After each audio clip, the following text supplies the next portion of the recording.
Ако дојде до пожар, сигурно нема да имате време на интернет да барате туторијали за тоа како се користи апаратот за гасење пожар. Затоа сега ќе ви објасниме како функционира апаратот. А сега слушајте внимателно.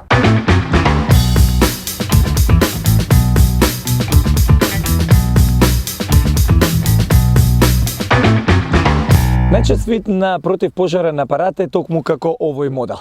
За него е важно од време на време да се проверува притисокот на мерачот кој што се наоѓа на самиот апарат. Овој апарат според означената класификација на пожари најсоодветен е за работни канцеларии и за домаќинства. Најпрво се отстранува безбедносната игла, потоа се насочува цревото кон огнот и од безбедна соодветна далечина се притиска рачката и се гасне пожарот. Ајде да видиме како би го изгаснале овој оган.